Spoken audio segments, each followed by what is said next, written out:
Boa tarde a todos os nossos amigos ouvintes do vlog do Conde Lopeira Villanueva.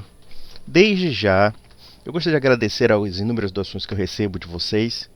E vocês com certeza incentivam cada vez mais que eu crie material para meu novo vlog. Eu gostaria também que vocês espalhassem esse vlog para que aumente o número de inscritos. Graças a Deus houve um aumento assim abissal, né? Inclusive o meu vídeo sobre a questão dos protestantes se converter ao catolicismo parece que teve mais de 10 mil visualizações. Se nós conseguirmos chegar a 10 mil inscritos, eu agradeceria muito a vocês. Então divulguem esse novo vlog que aqui eu estou trabalhando. Eu gostaria de complementar o último vídeo, que foi a primeira resposta que eu fiz para aquele pastor, o tal do Rodrigo Mocelin, e eu descobri qual é a fonte pela qual ele faz aquela palestra em que ele afirma por que não sou católico. E ele cita, inclusive, no interregno de sua expressão, pelo menos de sua fala, um nome de um pastor calvinista de origem galesa, de origem britânica, chamado Martyn Lloyd-Jones. E aí, dando uma olhada, uma pesquisada, eu fiquei um tanto que perplexo em perceber que praticamente toda a linha de pensamento pelo qual ele desenvolve no seu vídeo de 1 hora é basicamente a cópia fiel desse livro. Ou seja, quer dizer, até no aspecto daquilo que um pastor poderia dizer por que ele não é católico, não tem nenhuma originalidade. E quando eu olhei aqui o texto do Martyn Lloyd-Jones, e eu baixei aqui inclusive em PDF, porque eu não teria saco de comprar um livro, e eu confesso que quando eu li as primeiras páginas, achei um livro muito ruim. Eu não diria somente muito ruim, é um livro de apologética desonesto. Essa que seria a palavra correta. E por que desonesto? Porque o livro cujo título é Igreja Católica, uma radiografia, Igreja Católica Romana, quando eles falam romana parece que só falta sair espuma da boca desse povo, de tanto ódio, né? É aquela espuma da raiva do cachorro. Então quando eles falam uma radiografia, quer dizer, os caras são desentendidos da doutrina católica, né? Leram a doutrina católica, total. Mas não é o que acontece. Só que não, né? Como já existe aquela expressão. Eu fiquei completamente decepcionado. Inclusive é um sermão que ele fez na Capela de Westminster, em Londres, sobre, inclusive, esse texto, ele é direcionado justamente quando há o surgimento do Concílio Vaticano II, a tentativa da Igreja de aproximar os cristãos de outras, entre aspas, denominações, enfim, né? E aqui ele, como um protestante radical, reage a esse tipo de tentativa de aproximação, mas só que quando ele ataca a Igreja, nós católicos ficamos perplexos porque na verdade ele não ataca a Igreja Católica, ele ataca um espantalho que ele inventou da Igreja. E o senhor pastor Rodrigo Mocelin faz a mesma coisa, papagueando ipsiliteris muitos trechos ou muitas conclusões desse texto que eu vos falo agora, chamado Igreja Católica Romana, uma radiografia do senhor Martyn Lloyd-Jones. Ele começa aqui, eu vou ler alguns pontos e vocês vão ver a semelhança da retórica do senhor Mocelin com esse texto. Ele cita aqui Efésios capítulo 6, versículo 11. Revesti-vos de toda a armadura de Deus, para que possais estar firmes contra as astutas ciladas do diabo. Obviamente que nós católicos somos diabólicos, não é? Certas coisas que estão acontecendo atualmente exigem imperativamente que cada cristão inteligente deva conhecer algo sobre o catolicismo romano. Ou seja, ele já coloca aqui que nós católicos não somos cristãos. Uma coisa completamente absurda, mas enfim.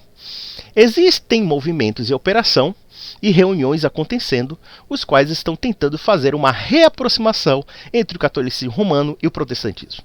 Há pessoas se alegrando com isso e dizendo ser uma coisa maravilhosa começarmos a nos unir novamente e que cooperar em certos aspectos será uma bela manifestação do espírito cristão. Vejam que quando a Igreja Católica busca o diálogo com as chamadas religiões cristãs que não são católicas, digamos assim, né? Claro que isso é uma terminologia um pouco porca da minha parte, mas o que a Igreja quer fazer? A partir de certos pontos em comum, chamar essas igrejas, ou essas seitas, ou essas denominações, enfim, para a verdade católica. Ou seja, no final das contas, se nós observarmos muitas dessas seitas, muitas dessas denominações, ou então muitas dessas igrejas protestantes, elas têm pontos em comuns com a Igreja Católica, embora elas não se deem conta disso. Ou então elas queiram renegar algum ponto de fé, embora assumam outros. Daí a contradição básica do protestantismo. Mas a Igreja quer chamá-los à verdadeira fé. Vamos lá. Ora, esse tipo de coisas torna imperativo que entendamos o que está acontecendo, e na medida em que olharmos para o futuro, o assunto vai se tornar mais urgente, uma vez que existem certas possibilidades que devem ser examinadas. Entendo pelas estatísticas que existem certos países do mundo nos quais, se continuar esta moderna tendência, logo teremos uma maioria católica. Portanto, se prosseguirmos no pensamento democrático de decidir nossa forma de governo, na contagem das cabeças, logo haverá nele uma maioria católica romana. Eu não sei de onde é que ele tirou essa conclusão, mas tudo bem. Eu acho que é justamente o contrário. Eu acho que o elemento central que hoje domina o Ocidente é o secularismo, inclusive na Inglaterra aqui, e que, paradoxalmente, os protestantes, hoje em dia, são menores, digamos assim, números de cabeça do que os católicos, não porque houve uma pretensa ameaça da maioria católica, mas sim porque o anglicanismo simplesmente implodiu na Inglaterra. O anglicanismo hoje aderiu a tudo que é teologia liberal que você possa imaginar. E aquelas pessoas que de fato têm uma concepção um pouco mais próxima, digamos, do cristianismo, se debandaram literalmente para a Igreja Católica. Perceberam isso? Não, isso aqui é uma palhaçada, isso aqui é um circo, né? O anglicanismo é uma palhaçada total. Então vamos realmente para a Igreja Católica, porque a Igreja Católica é a única que mantém a coerência. Foi isso que de fato aconteceu.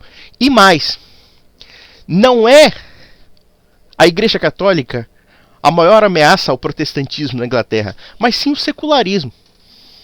O secularismo assim arrasou o protestantismo. E, lamentavelmente, os países católicos, por influência dessas nações protestantes, por influência dessas nações liberais, acabaram importando justamente o secularismo desses países. Claro que combatendo a influência da igreja na sociedade, na cultura, e os protestantes são mestres em fazer isso. Mas vamos lá. Não é duro antever certas possibilidades que irão resultar nisto. A verdade é que isso até poderá acontecer neste país daqui a alguns anos. Portanto, sob todos os pontos de vista, torna-se imperativo observar nossa posição diante deste fato que está nos confrontando. Quer gostemos ou não, trata-se de algo que precisamos fazer. Pessoalmente, eu jamais o havia feito antes. Não pertenço a qualquer sociedade protestante, ele coloca entre aspas. Jamais falei de uma plataforma. Minha visão tem sido sempre que a única definitiva resposta para o catolicismo romano é uma positiva pregação da verdade cristã e das grandes doutrinas da reforma. Ou seja, aqui nós percebemos que o grande problema não é necessariamente nem mesmo defender um ponto de vista, porque ele fala das grandes doutrinas, né, dos pontos de vista da reforma, só que o problema é que os pontos de vista da reforma são contraditórios. O luteranismo tem contradições em relação ao calvinismo, que tem contradições com os anabatistas, que tem contradições com os outros segmentos. E podemos até ir mais além. Hoje em dia, mais do que nunca, quando vocês observam a pregação do tal Rodrigo Mocelin, do tal pastor, ele tem uma crença zwingliana do que? Da Eucaristia. Ou seja, a Eucaristia já não tem um valor de presença real, mas sim simbólico. E nesse ponto ele seria considerado herético para os calvinistas e para os luteranos. Para ver o samba do crioulo doido que é a reforma.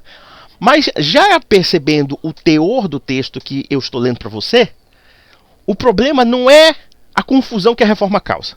As grandes doutrinas da reforma, que são variadas e até contraditórias, mas sim o catolicismo romano. O catolicismo romano é o artigo de fé, por assim dizer, e sempre foi falado isso, vocês já viram em vários vídeos meus, mas é sempre o artigo de fé que o protestante guarda em relação ao outro protestante. É o único. Rejeitar a ortodoxia, rejeitar a verdadeira igreja. Mas vamos lá. Com coisa alguma, além disso, seria possível lidar com a Igreja Católica Romana. Protestos negativos, ao meu ver, resultam em nada. Eles têm continuado até hoje, desde que há uma porção de anos. Mas a verdade é que este corpo romano está crescendo praticamente no país inteiro, enquanto todos os nossos protestos negativos para nada têm servido. Minha opinião é que o crescimento do catolicismo romano é devido a uma única coisa, ou seja, ao flácido protestantismo, o qual desconhece no que ele crê. Não, eu não acho que seja flácido o protestantismo, porque eu acho que todo o protestantismo é flácido. Esse é o grande problema. Porque desde a época de Lutero, passando por Calvino, Zwinglio e inúmeras outras seitas que nós perdemos até de vista os nomes, o protestantismo sempre foi complicado na sua unidade doutrinária. E mesmo as tentativas das chamadas confissões religiosas, nós percebemos que essas confissões nem todos obedecem, nem todos os grupos obedecem. E mais, da feita que hoje em dia os caras já têm revolta até contra igrejas, contra denominações, então se criou uma figura que é a consequência lógica do protestantismo, que é o desigrejado. É simplesmente o subjetivismo mais radical que existe no que diz respeito à doutrina, porque se eu tenho já a Bíblia, eu não preciso de mais nada, não preciso de nenhum acréscimo, por assim dizer. Por isso, estou dedicando meu tempo a entregar esse ensino positivo. Nosso texto me obriga a tratar do assunto como das astutas ciladas do diabo, conforme o texto supracitado. Muito bem, o que descobrimos? Deixo abundantemente claro que não estou preocupado com os indivíduos. Claro que existem pessoas que são católicas, romanas e cristãs ao mesmo tempo. Alguém pode ser cristão e também ser um católico romano. Meu princípio objetivo é tentar mostrar que essas pessoas são cristãs apesar do sistema e não por causa dele. Sejamos claros sobre isto. É possível ser uma pessoa cristã dentro da Igreja Católica Romana. Olha só que coisa interessante. É a mesma coisa que o tal do Mocelin fala naqueles 10 primeiros minutos, ou até 20 primeiros minutos, porque é tanta besteira que o cara fala, mas enfim. Quer dizer, olha, você é cristão apesar de ser católico. Porque o verdadeiro cristão é seguir 30 mil seitas, 30 mil dissidências diferentes do protestantismo. Mas esse é o problema do protestante. O protestante não concebe, né, a ideia de que ele mesmo é uma zona de guerra, de desunião teológica, de desunião de corpo místico, enfim, de tudo. Porque eles têm um fator de unidade. O fator de unidade é o protesto. O fator de unidade é a rejeição à verdadeira fé. A verdadeira fé católica. Se a fé católica acabasse, coisa que não vai acontecer, mas se de repente acabasse, o protestantismo se desagregaria mais ainda. Porque é preciso um conceito de unidade, ainda que seja na negação. Mas enfim, vamos lá. Não estou considerando os indivíduos nem o assunto do ponto de vista político. E nem por um momento quero dizer que o assunto político não seja importante. Apenas estou dando uma evidência que poderá ser tremendamente importante. Conhecemos o registro da história desta instituição chamada Igreja Católica Romana e sabemos o que acontece politicamente com as suas reivindicações de ser um poder político e, portanto, até mesmo sob este aspecto, ela é importante. Porém, não é com isso que eu agora me preocupo, ou seja, com leigo ou estadista católico. O que me preocupa é o aspecto espiritual, pois foi isso que o apóstolo colocou em nossas mentes. Aí ele coloca um tópico, a ortodoxia romana. Ora, para o que estamos olhando? Estamos olhando para um sistema conhecido como católico romano, e eu não hesitaria em afirmar que esse mesmo é a maior obra-prima do diabo.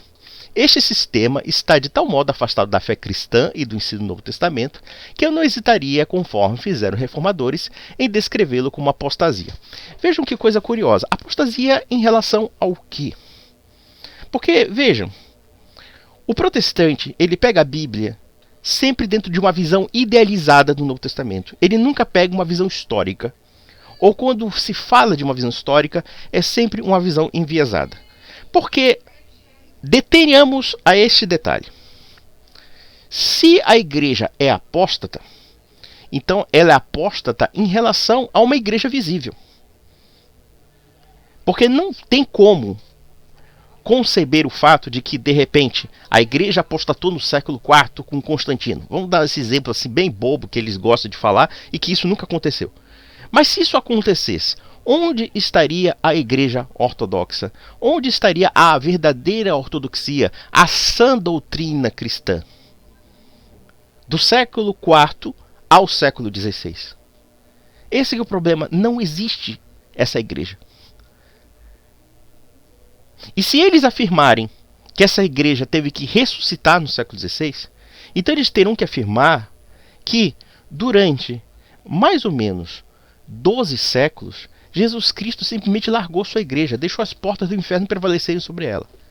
E mais além, o que é mais absurdo, se nós temos uma igreja apóstata, então devemos desconfiar de tudo que ela ensina, inclusive a Sagrada Escritura. Porque do século IV até o século XVI, nós temos aqui o que? A Escritura sendo formalizada por uma instituição apóstata, sendo construída, sendo ensinada por uma instituição apóstata, segundo a lógica deles. Então, por que esse texto não seria também apóstata? Por que esse texto não seria passível de adulterações?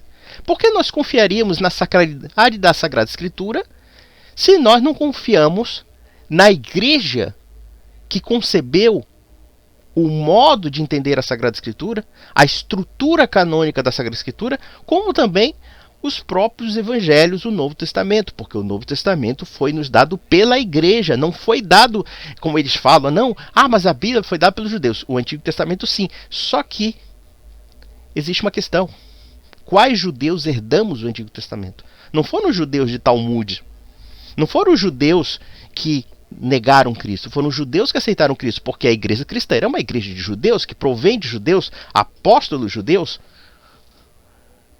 discípulos judeus. Então nós não podemos apelar aos judeus da atualidade para buscar a fonte do Antigo Testamento, porque até o Antigo Testamento judaico é diferente do Antigo Testamento cristão. E mesmo a fonte do que nós chamamos de Sagrada Escritura, que comporta o Antigo Testamento e o Novo Testamento, não é aceito pelos judeus, ou pelo menos por aqueles que rejeitaram a fé cristã e rejeitaram a igreja.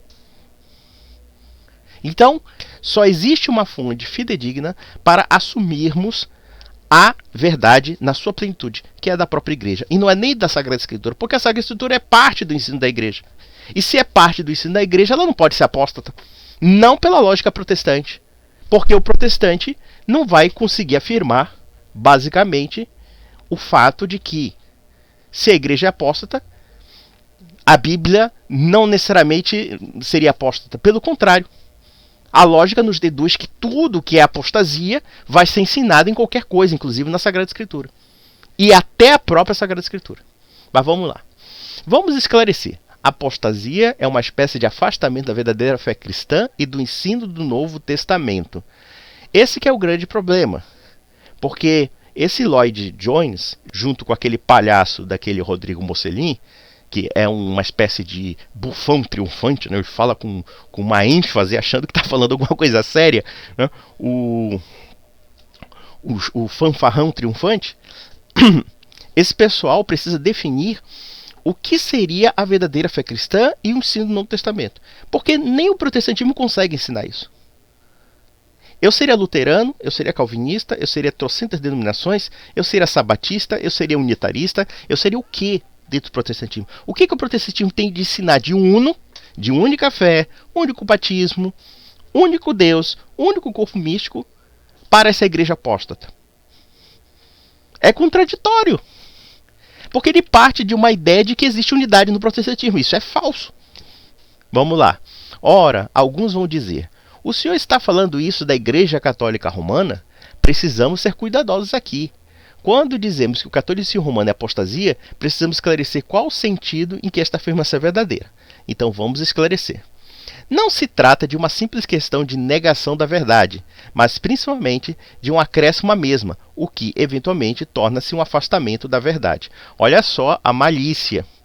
Quer dizer, a apostasia é uma negação. Agora não chega a ser uma negação, mas uma corrupção da verdade. O problema é que, quando nós dizemos que alguma coisa foge da verdade, é preciso definir primeiro o que é a verdade. Qual verdade o Sr. Lloyd Jones pode afirmar? A verdade do calvinista? Mas a verdade do calvinista não é aceita por grande parte das denominações protestantes. Só algumas aceitam, outras rejeitam.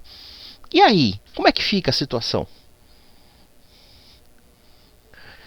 Na verdade, aqui podemos fazer uma redundância.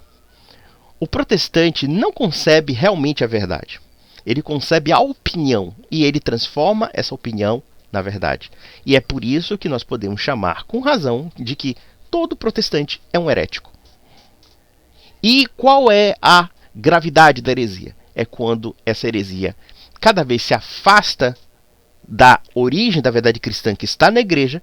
E claro, existem grupos heréticos, por assim dizer, grupos que são rompidos com Roma, como os luteranos, que existem algumas aproximações a despeito dos erros grosseiros da justificação somente pela fé e muitos outros, e até a unio sacramentalis, que é a concepção eucarística do luteranismo, que não se adequam à fé católica. Mas vamos lá.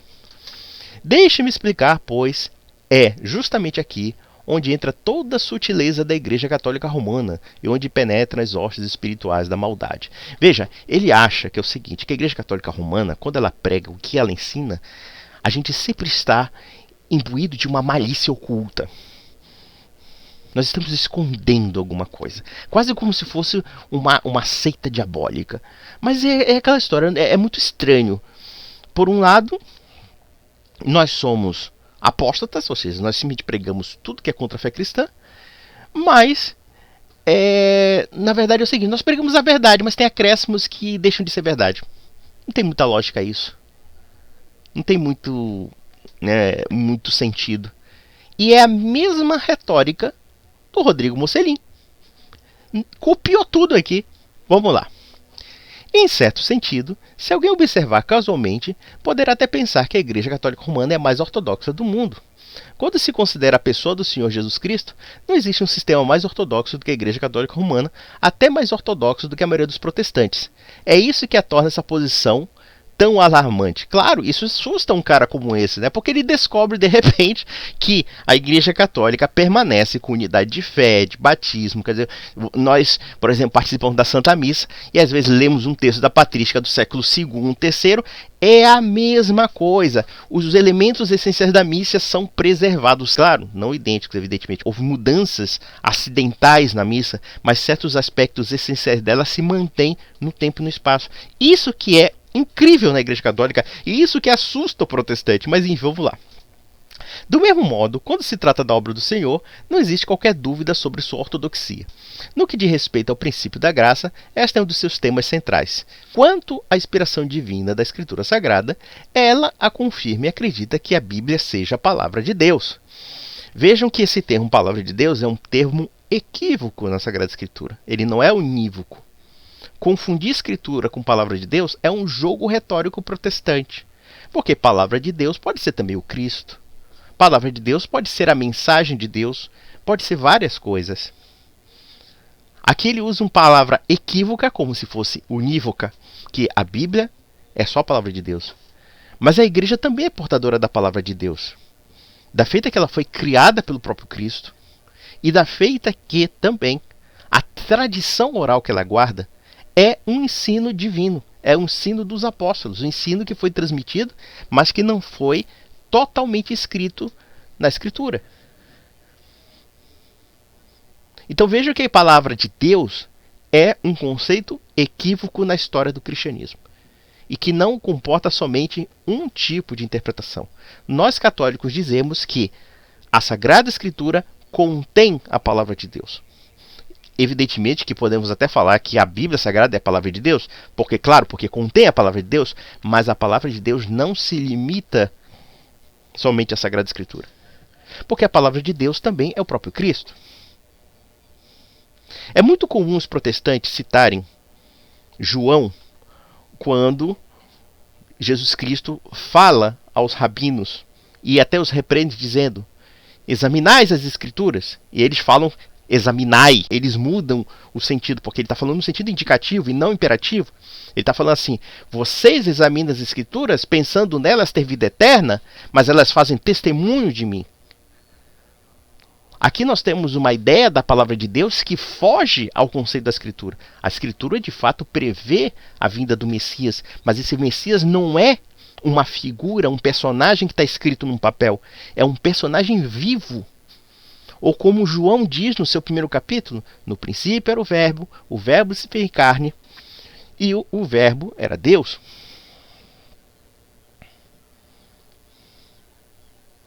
Então, observem essas questões sutis que os protestantes manipulam. Mas vamos lá.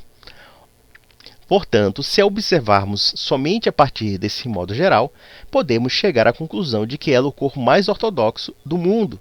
Aqui ele confunde ortodoxia com Sagrada Escritura. Isso é uma confusão que chega a ser ridícula. É por isso que todo protestante, quando faz uma leitura da Escritura, ele acha que é a leitura da Sagrada Escritura. E é por isso que você tem 30 mil opiniões diferentes que se acham ortodoxas em nome da Sagrada Escritura. Porque ele não sabe a diferença entre a interpretação da Sagrada Escritura e a própria Sagrada Escritura. Mas enfim. Mas é exatamente aqui que reside a sutileza e surgem as dificuldades. A tudo, ela acrescenta uma amaldiçoada de coisas totalmente não bíblicas, as quais de fato tornam-se uma negação da Escritura. Desse modo, quando aceitamos seus ensinos, estamos acreditando numa mentira. Em outras palavras, seus dogmas são a falsidade, e ela é, conforme Apocalipse capítulo 17, versículo 1, a grande prostituta. Olha só aonde o Sr. Lloyd Jones chega e onde o Sr. Rodrigo Mocelin chega mais ainda. Não é muito confuso e prolixo esse pessoal dizer, né, que os dogmas da Igreja Católica são uma falsidade. Ele está criando aqui uma concepção geral, ou melhor, duas. Uma, a Igreja é apóstata. Ou seja, a Igreja não segue os princípios da fé cristã. Segundo ponto, os seus dogmas são mentirosos. Mas quais dogmas podemos dizer que são mentirosos e que não são? Porque ele, sendo como protestante reformado, ele acredita em certos dogmas da Igreja Católica. Acredita, inclusive, em certos conceitos que não estão explícitos na Sagrada Escritura, como a Trindade, por exemplo. Não é contraditório isso? Por um lado, a Igreja é apóstata. Por outro, a Igreja é somente meio apóstata. E por outro, os dogmas são falsos. Mas nós até aceitamos alguns dogmas. E baseado no quê? Baseado no critério de que quem tem mais autoridade para interpretar a Escritura não é a Igreja, mas sim o Sr. Lloyd Jones e o Rodrigo Mocelin. Que carinhas lindos! Oh, dá um beijinho na boca. Gostosos! Mas vamos lá. A sutileza de Roma. Olha só, a sutileza. Quer dizer, nós somos falaciosos, nós somos falsos, né? Ora, este assunto é extremamente sutil. Mas o nosso caso trata exatamente da sutileza, ou seja, das astutas ciladas do diabo. Vamos ser bem sinceros, a única sutileza diabólica que nós estamos vendo aqui é o que esse homem se utiliza, né? Porque ele acredita numa igreja que não existe, mas vamos lá. Quem deseja conhecer exatamente a respeito da sutileza, leia a literatura da Igreja Católica Romana. Bom, eu acho que esse homem nunca leu, mas vamos lá. Ela pode parecer todas as coisas para todos os homens. Seu sistema é tão vasto e a sutileza tão grande que ela consegue impregnar. Convém que observemos isto. Como exemplo, estou dando a arbitrariedade. Vocês já devem tê-la observado muitas vezes. Por exemplo, ela não admite divórcio, e quando um dos seus membros se divorcia, precisa ser excomungado. Mas logo em seguida, quando lemos nos jornais a respeito de divórcio de um católico, homem e mulher, pertencente à classe nobre, e indagamos: e agora, o que vai acontecer? Ora, bem depressa, a hierarquia da igreja consegue explicar o caso, afirmando que aquele casamento nunca fora realmente um casamento legítimo. A Igreja Católica Romana consegue explicar qualquer coisa sem dificuldade alguma. Seu sistema de casuística é tamanho, e seu argumento é desenvolvido de tal maneira que ela parece estar tirando para todas as direções ao mesmo tempo. Vejam que esse termo aí que ele está falando é a mesma argumentação que o Rodrigo Mocelin repetiu para falar do casamento católico. Os aspectos da nulidade do casamento. Porque o que é a nulidade do casamento? É simplesmente afirmar que um casamento existiu e ele foi anulado? Não. A anulação de um casamento pressupõe que ele nunca tenha existido. Que ele não cumpre, por exemplo, e eu expliquei no vídeo anterior, que existem vícios tais que impedem que aquele casamento seja reconhecido como tal. E vejam que isso não é uma casuística da igreja, é uma expressão da realidade. Mas segundo Rodrigo Mocelin, consumação do casamento se limita somente a uma relação sexual. Ou seja, quer dizer, Se uma mulher foi coagida a casar-se contra sua vontade, viciando o aspecto finalístico da relação esponsal, e de repente, na lua de mel, sentindo-se forçada sexualmente, ela cede ao homem que a ameaça. Alguém vai dizer que esse casamento cumpriu, né, as determinações que respeitam a vontade, a individualidade da pessoa? Evidentemente que não.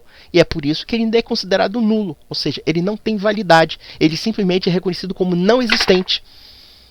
Não é uma dissolução de uma sociedade matrimonial, porque ela não se consumou. Ela não cumpriu, porque precisou da vontade das partes.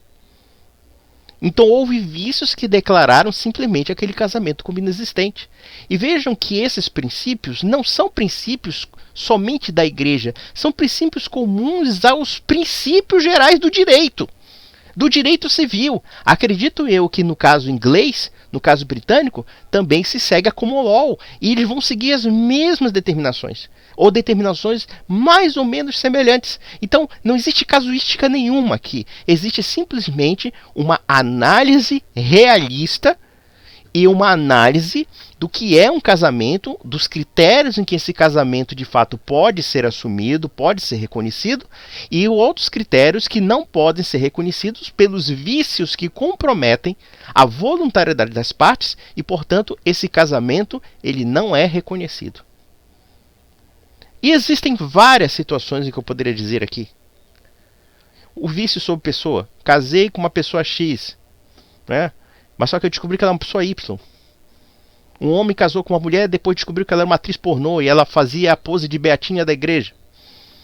Ela poderia ser, sei lá, uma traficante de drogas, foragida, e ele não sabia da identidade dela. Ela poderia até ter falsificado a identidade dela. Ou um homem que também tem, digamos assim, a ideia de querer apenas ter um caso amoroso com a menina e casa justamente só para consumar o ato sexual. Alguém vai dizer que isso é um casamento? Não, não é um casamento, porque não cumpre as determinações do casamento. E, portanto, ele não é reconhecido como casamento. Porque o casamento pressupõe certos aspectos finalísticos, como também certas regras para que ele seja reconhecido como tal. A consciência das partes, a voluntariedade, né? A determinação das pessoas de assumirem os compromissos do casamento e assim sucessivamente. Pelo menos a manifestação da vontade. E essa manifestação da vontade não pode ser viciada, como também em qualquer contrato. Um contrato que também tem vícios de vontade pode ser anulado, simplesmente reconhecido como não contrato, porque não cumpre as determinações do contrato. É muito simples explicar isso, mas parece que a ânsia desse Lloyd Jones, como a ânsia do seu pupilo, o senhor Rodrigo Mocelin, é difamar a igreja. Difamar por difamar, e nada mais do que isso. Vamos lá. As muitas faces de Roma. Colocando o assunto de outro modo, quantas faces realmente a Igreja Católica Romana possui? Vejamos. Observem neste país e na Irlanda do Sul. Observem-na nos Estados Unidos e em seguida nos países da América Latina e provavelmente não irão acreditar que se trata de uma mesma instituição. Observem-na em países como a Espanha e Itália e outros países semelhantes e vejam o contraste em que ela aparece com relação à Alemanha e outros países semelhantes a este, e vocês jamais irão imaginar que se trata da mesma instituição. Eu não entendi realmente essa conclusão. É evidente que cada povo, cada país tem seus problemas, tem sua cultura, tem sua língua, tem seu modo de viver, mas existe um ponto em comum. Eles seguem a mesma chefia, o Papa como chefe da Igreja Universal, eles seguem a mesma doutrina, eles seguem os mesmos ritos. Claro que há em situações diferentes, as chamadas igrejas particulares, como as igrejas orientais, que têm ritos distintos, têm até mesmo estruturas eclesiásticas distintas, porém eles seguem os mesmos artigos de fé. E os ritos pelos quais eles seguem, embora sejam distintos em alguns pontos, mas no essencial seguem as mesmas diretrizes da Igreja de Roma. Mas vamos lá. Mas é a mesma, claro. Ela pode mudar de cor, aparência e forma, sendo todas as coisas para todos os homens. Seus disfarces são tão inextinguíveis. É interessante porque essa descrição se aplica muito mais ao protestantismo do que ao próprio catolicismo. Por quê? Porque o catolicismo, seja nos Estados Unidos, seja na Inglaterra, seja na Europa, seja na África, seja na Ásia, seja na América Latina, com todos os aspectos culturais diferenciados pelos quais eles se manifestam, eles carregam a mesma unidade de fé. Isso aí é um elemento identitário, se é que podemos usar essa palavra, da Igreja Católica. E que difere de qualquer outra seita do segmento. Nenhum segmento protestante consegue ter essa unidade. Nem as igrejas ortodoxas conseguem essa unidade. Nem as igrejas ortodoxas. Só a Igreja Católica consegue esse caráter universal, propriamente dito, que é de fato o caráter buscado pela Igreja. E nós vemos na Sagrada Escritura, nós vemos nos Evangelhos, nós vemos nas cartas de Paulo, nas cartas de João, nas cartas de Tiago. Essa busca da universalidade. Não há grego, não há judeu, não há romano, não há cita, não há escravo, não há senhor, somente todos um em Jesus Cristo. Basicamente. Neste país, no caso ele está falando Inglaterra, ela aparece como altamente intelectual, encorajando as pessoas a não apenas a tornarem intelectuais, mas até mesmo a leitura da Bíblia. Enquanto isso, em outros países, ela proíbe que os seus membros se tornem intelectuais e leiam a Bíblia, a fim de ali encorajar deliberadamente a idolatria. Eu não entendi isso, sinceramente. Esse cara está dizendo que os espanhóis não leriam a Bíblia, que os portugueses não leriam a Bíblia, que os brasileiros não leriam a Bíblia? Sinceramente, isso aí é puro estereótipo. Se existe um país cuja cultura teológica é uma das coisas mais extraordinárias que existe, é a Espanha. Espanha católica. Que você tem estudos de todos os tipos sobre a Igreja Católica. E uma das razões que me ajudaram a me converter ao catolicismo foi ler o espanhol. Até mais do que o próprio inglês. Evidentemente que há autores ingleses muito interessantes, um Chesterton, um Belloc, até mesmo um sujeito mais recente, o Dave Armstrong, que é interessante, a apologética dele e tudo, mas eu não vi nada parecido com o que eu vi na Espanha. Os espanhóis realmente têm uma tradição intelectual católica profunda. E não somente intelectual, mas uma tradição mística, uma tradição espiritual. Quem vai dizer, por exemplo, que Santa Teresa d'Ávila, que São João da Cruz e muitos outros pregadores, muitos outros sábios, muitos outros místicos, por assim dizer, não são fonte inspiradora da nossa fé? Mas vamos lá. Na Grã-Bretanha, ela parece tolerante, argumentando e concordando em ser amistosa, mas nos países não desenvolvidos, ela é absurdamente intolerante, feroz e vil no seu zelo perseguidor. Sinceramente, não entendi essa lógica.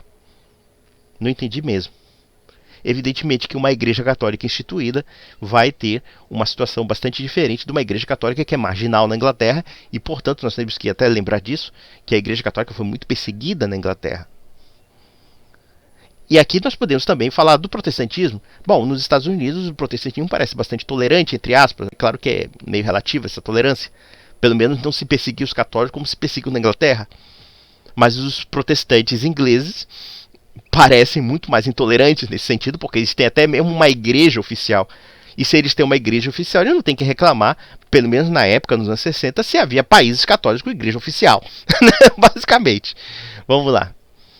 Mesmo assim, ela continua sendo o mesmo corpo, a mesma instituição e o mesmo povo. Nesta evidência é que me baseio para afirmar que ela é sem dúvida a obra-prima do diabo. Vamos ser bem sinceros, mas que tese chinfrim, hein, para você dizer que a Igreja Católica é do diabo. Mas enfim. Temos aqui um grande corpo, uma instituição que, de tempos em tempos, através dos séculos, continua agindo assim, manifestando as ciladas do diabo com toda a sutileza e com todo o engano da justiça. Segundo Tessalonicenses, capítulo 2, versículo 10.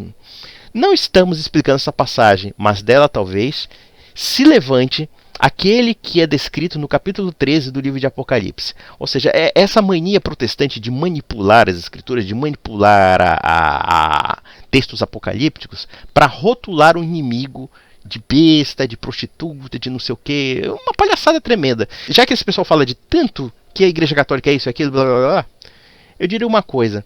Se nós pegássemos desde 1500 até os dias de hoje, quantas interpretações os protestantes já criaram sobre Apocalipse, é para o Sr. Lloyd Jones passar vergonha. Ele se esconder debaixo, sei lá, de uma sepultura da Abadia de Westminster e nunca mais sair dela. Mas enfim, vamos lá. A Igreja Católica também aparece no Apocalipse 17, versículo 1, capítulo 4 e 15 como a grande prostituta que está sentada sobre muitas águas, vestida de púrpura e de escarlata, adornada com ouro e pedras preciosas e pérolas, que tinha em sua mão um cálice com ouro, cheio das abominações e da mundice da sua prostituição.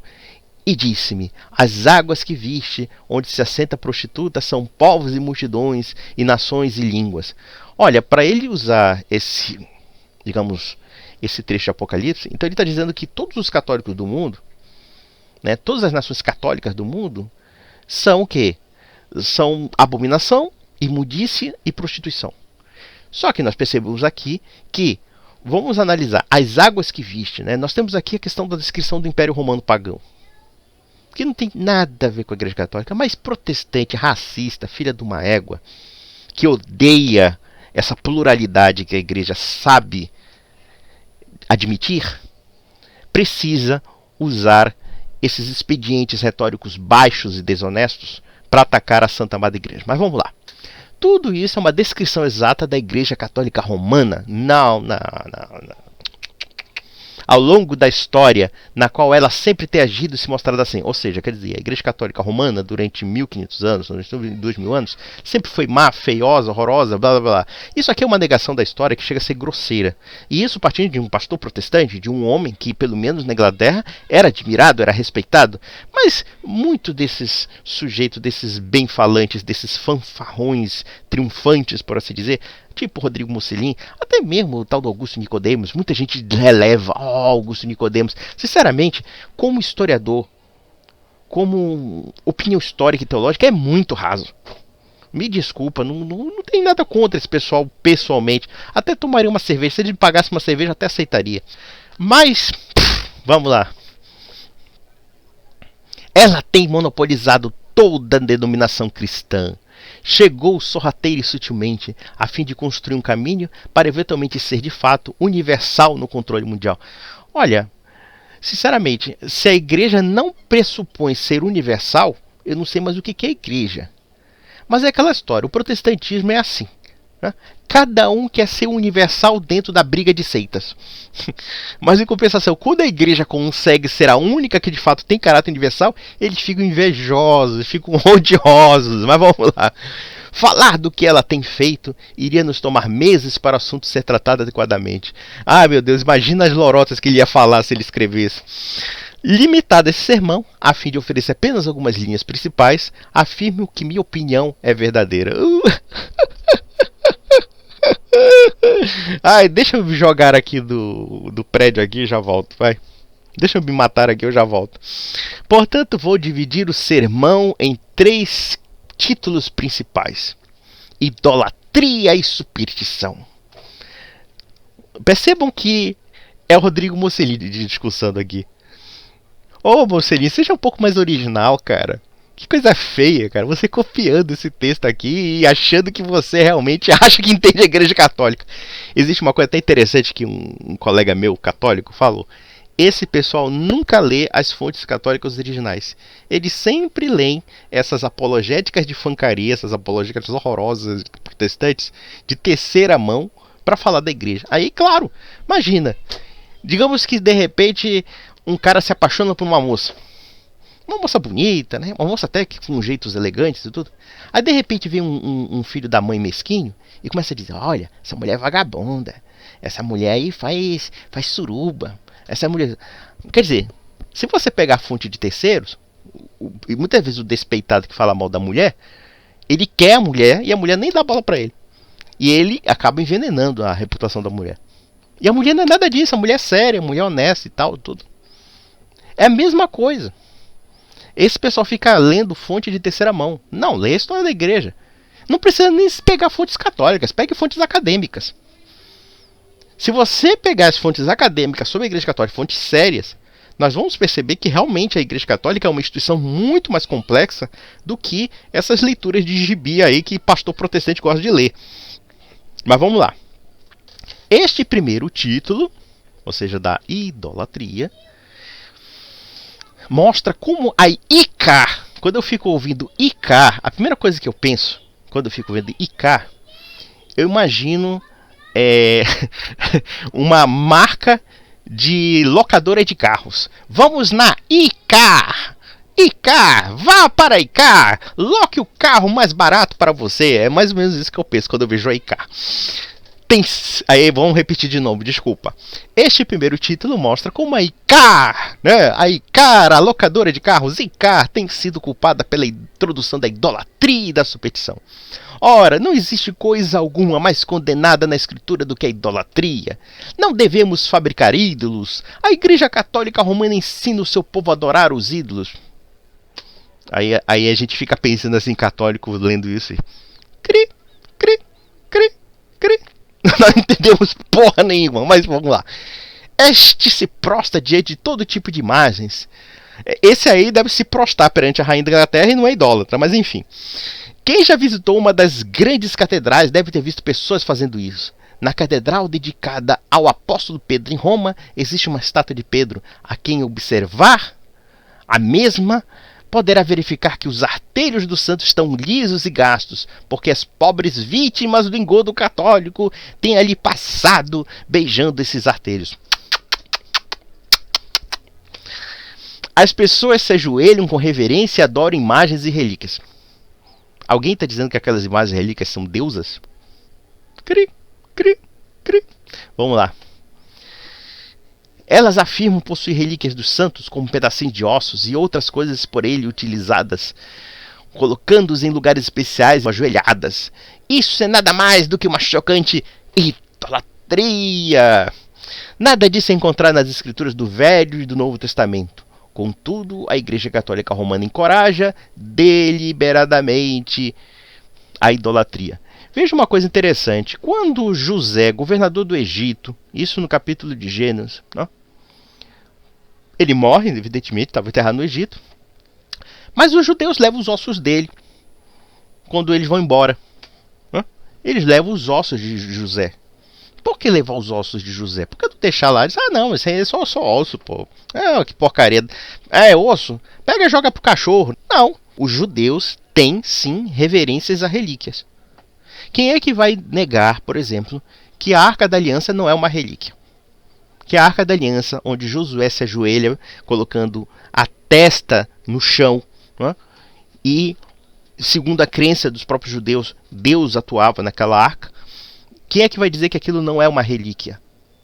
A relíquia é qualquer objeto que tem um certo valor especial. Como é que alguém não sabe de uma coisa tão óbvia? Não é mesmo? Mas é aquela história, o protestante quer falar mal da igreja, então ele precisa inventar alguma coisa. Vamos lá. Aí o segundo ponto. A Igreja Católica Romana se coloca entre a alma e Jesus Cristo. E vejam que existem muitas semelhanças ao papo do Mocelin, mas olha só, vão acompanhando.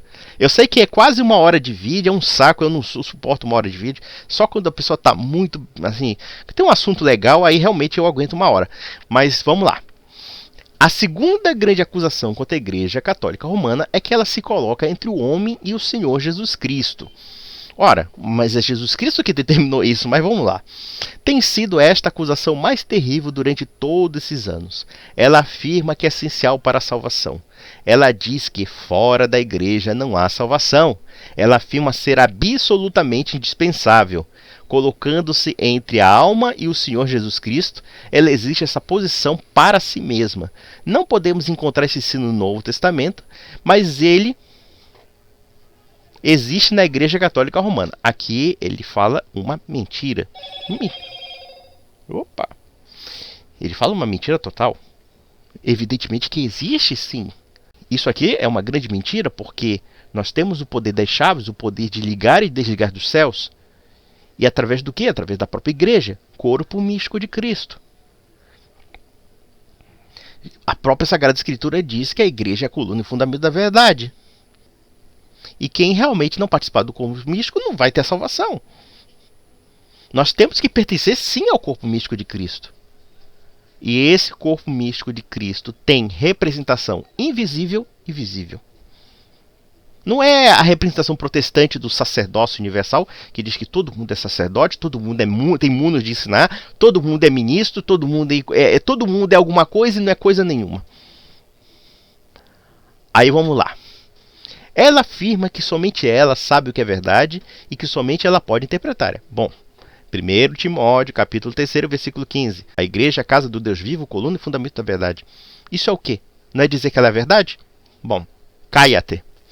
Ao contrário de tudo isso, o protestantismo, conforme a Bíblia, agora é aquela história, o protestantismo, quer dizer, não existe mais luterano, calvinista, sociniano, testemunho de Jeová, adventista, batista, né, wesleyano, congregacionista, unitarista, não existe nada. Tudo agora é uma unidade. Para falar mal da igreja, todos eles são unos mesmo.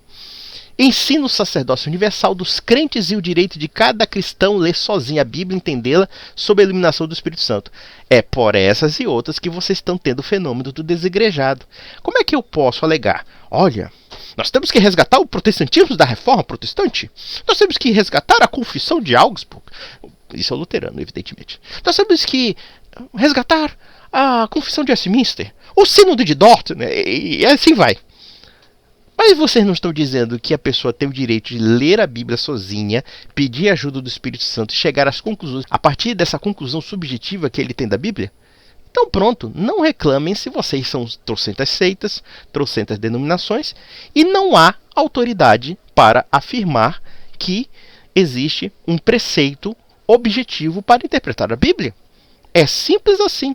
Se não existe igreja mediadora, igreja orientadora, igreja bússola da fé, coluna e fundamento da verdade, casa do Deus vivo, então pronto, cada um é a casa do Deus vivo, cada um é um sacerdote universal, cada um é um magíster individualista. Esse que é o grande problema. Vamos lá. Roma nega tudo isso. Absolutamente, afirmando que ela, e somente ela, pode entender e interpretar a Escritura, a fim de nos dizer no que devemos acreditar. E evidentemente que sim. Ora, e seria diferente, já que foi a igreja que guardou a Escritura, a igreja que ensinou o que é a Escritura? Engula. Acréscimos à Escritura.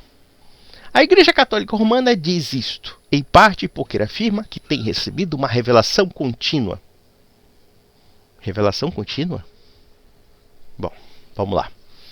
Ela não acredita, como os protestantes e conforme afirmam as Escrituras, que toda a revelação foi encerrada com o que temos no Novo Testamento.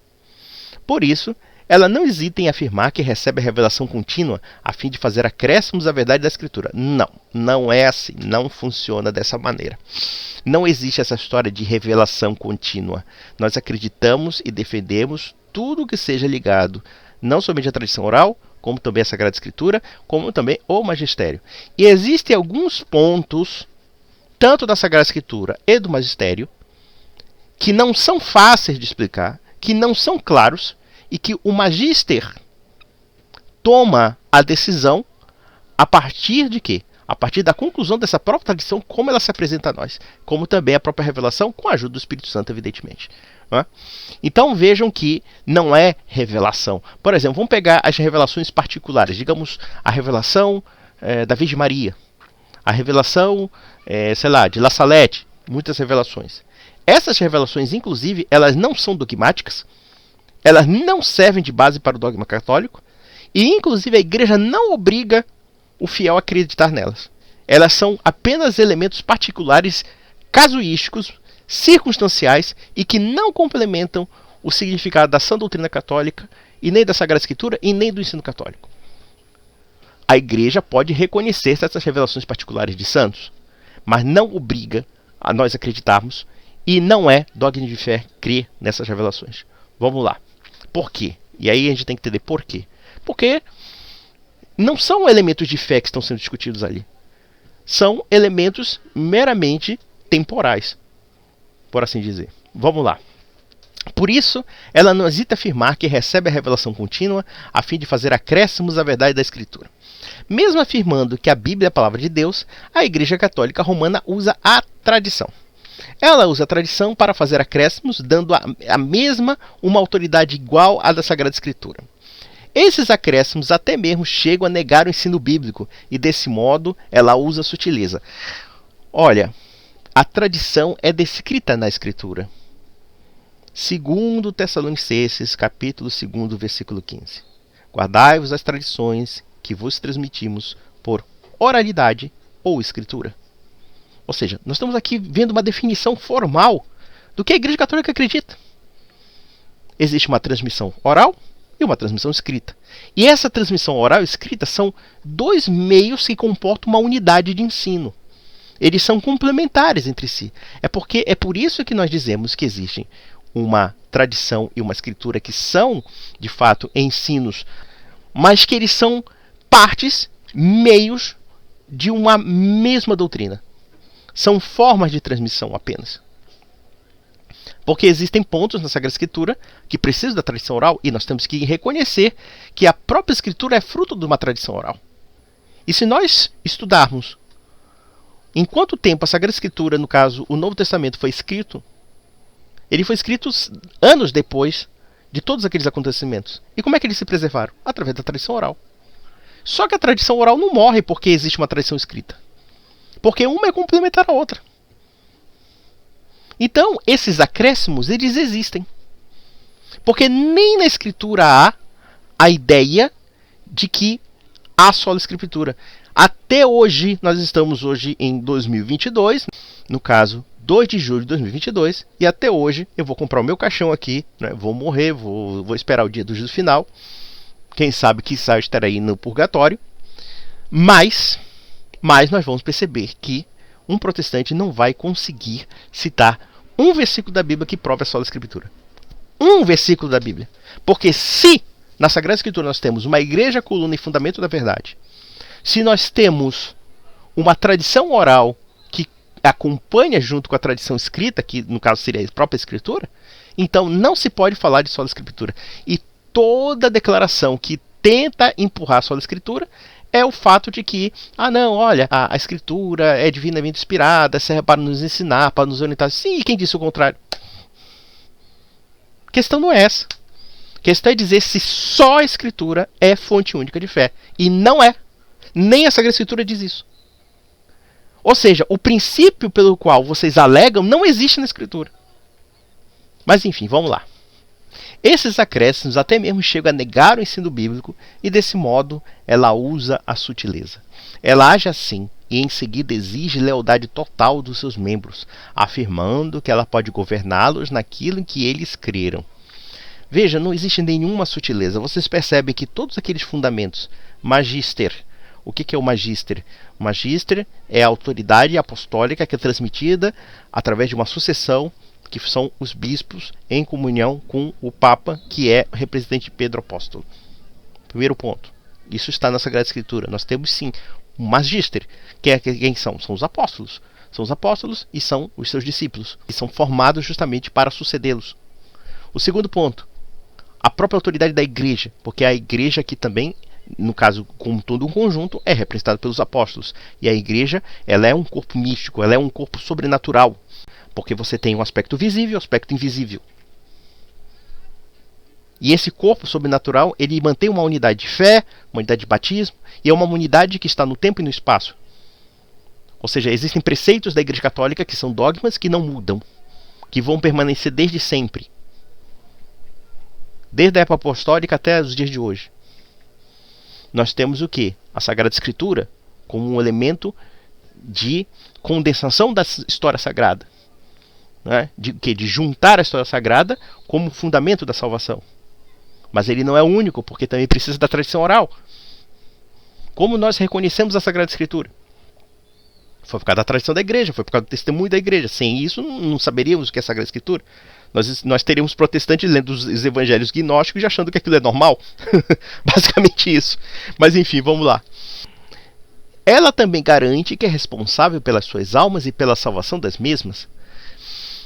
A ela devem se submeter os seus membros, do mesmo modo como fazem os seguidores do comunismo e faziam os de Hitler em seus regimes totalitários. Nossa, mas que apelação, meu Deus do céu.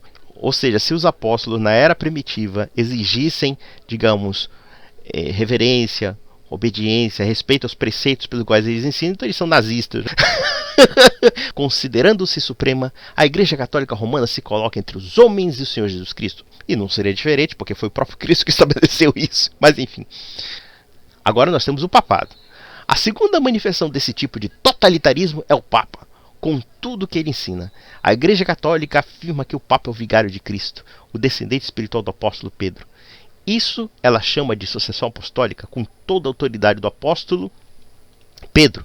Ora, não quero questionar a posição que ela atribui ao próprio Pedro, mas a sua afirmação de que ela chama o Papa de o Santo Padre, embora a Escritura ensine que não devemos chamar pessoa alguma de pai, pois o único pai que existe é o que está no céu. Isso aí o Rodrigo Mocelin repetiu ipsiliteris. Bom, partindo dessa lógica, então, o senhor Lloyd Jones não deveria chamar nem o seu próprio pai de pai. Aí disse, não, olha, papai, eu não vou te chamar de papai não, pô, você é o cuidador, pô. Você é o homem que cuida de mim, você não é pai não. Mas enfim, vai virar que nem aquela coisa da ideologia gender. Disse, não, papai não existe mais papai. Já chega, papai. Isso aí é completamente falso. Porque o próprio Jesus Cristo cita Abraão como papai. E Jesus Cristo faz uma ênfase. Ele coloca uma ênfase e dizer que o pai na sua plenitude é Deus. Ele não está negando que os nossos pais sejam pais. É uma coisa completamente absurda, mas é aquela coisa. Eu quero falar mal da igreja. A igreja romana, a igreja católica romana, diz ainda que quando o Papa fala ex cátedra, ele é infalível. Essa doutrina foi criada em 1870 e nela a Igreja Católica Romana exige que todos acreditem. A partir daí, conforme foi definido, os seus pronunciamentos são considerados infalíveis, tão infalíveis como os do próprio Deus e do próprio Jesus Cristo. O Papa é adorado pelas pessoas, as quais se ajoelham diante dele, expressando uma adoração que somente se deve ser dirigida ao Deus Todo-Poderoso. O Papa incorre na citação do apóstolo Paulo, feita na segunda Tessalonicenses, pois se assenta como Deus no trono de Roma. Que besteira! Vamos analisar uma coisa. O que é o dogma da infalibilidade papal? É que a igreja ela tem um carisma. A igreja ela tem inspiração do Espírito Santo. E essa inspiração ela é infalível. Quando o Papa fala ex cátedra, ele apela a esse sentido de carisma, a esse sentido da orientação do Espírito Santo, e ele encerra certas definições. E vejam que quando ele fala sobre aspectos dogmáticos da igreja, ele não chega assim, né? Sei lá, o Papa Francisco estava dormindo, aí ele acordou e disse, acordei meio totalitário, né? Como ele mesmo usa. Ele diz assim, quer saber? Eu vou fazer um dogma aqui, olha, toma aqui um dogma para você, acredita aí, isso aí foi o Espírito Santo que me deu, catar coco, vai, aceita aí, ô católico gado. Ai, Jesus, aí tem aqui do sacerdócio, que ele fala, né, do sacerdócio universal, os sacramentos, a confissão, né, o culto a Maria. Ai, meu Deus do céu, o culto a Maria. Aí é claro, né, a gente é idólatra, blá, blá, blá. Então, meus amigos, é o seguinte, eu queria só mostrar aqui onde é que o senhor Rodrigo Mocelin tirou suas fontes para dizer que ele não é católico. É uma pena, é lamentável, porque ele não tem a menor condição de falar do que é a igreja. Primeiro porque ele pega uma literatura que, convenhamos, é uma literatura baratal, uma literatura de uma apologética muito grosseira. Se eu quisesse falar sobre a confissão, se eu quisesse falar sobre o sacerdócio, se eu quisesse falar sobre várias coisas aqui, né, porque essa história do sacerdócio universal gerou isso, essa confusão do, sei lá, do pedreiro lá, que leu a Bíblia, errou, sei lá, o acento do capítulo de José, lá de adúltera para adultera, e levou a irmã para cama. Disse, pegue a sua amiga, né, e adultera. E tava lá adúltera, e pô, o cara pecou por causa de um acento. de um acento agudo no U, pô. Mas não é o sacerdócio universal? Todo mundo pode pegar a Bíblia e pode agora ser rei, profeta e sacerdote. Não se sabe a diferença entre, na verdade, essa propensão, evidentemente cristã, que nós temos de pregar o evangelho, mas ao mesmo tempo não tem o conceito da autoridade, da sacramentalidade, de quem ministra os sacramentos. Então todo mundo pode ser qualquer coisa e coisa nenhuma. Isso é a doutrina do sacerdócio universal protestante. É uma anarquia igualitária, uma anarquia ideológica que acaba implodindo a igreja, porque todo mundo vai querer ser reizinho, fiel intérprete da escritura. Eu não sei porque esse pessoal se escandaliza, por exemplo, quando surge o desigrejado. Começa a criar um bocado de vídeo, o desigrejado, porque eles não cumprem a confissão de não sei o quê. Ué, vocês não negam autoridade? Cada um não é autoridade em si mesma? Cada um pega a Bíblia e se acha imbuído, pede para o Espírito Santo, pronto, agora estou inspirado. Criei um dogma granel aqui, revoguei o dogma. É assim que funciona a mentalidade protestante. A mentalidade protestante ela é anárquica. E tudo que está acontecendo no protestantismo, que é cada vez mais denominações e seitas, cada vez mais uma completa incompreensão do verdadeiro cristianismo, uma dilaceração do cristianismo, ou até mesmo um individualismo cristão, individualismo da fé, cada vez mais individualista, né? Porque para o protestantismo explodir, só falta chegar ao ateísmo total, porque é tanta negação de tanta coisa que no final cada um vai ficar se arrogando ser um cristão, porque agora essa palavra virou na moda, não existe mais doutrina cristã propriamente dita, mas sim uma doutrina que cada um tem a sua comidinha self-service. E, portanto, eu não sei porque esse pessoal reclama da crise de autoridade do protestantismo, porque eles mesmos implodem a autoridade. Eles acham que o livro é uma autoridade per se. Quando nenhum livro pode ser autoridade per se, quem é que vai interpretar e entender o que a Bíblia fala?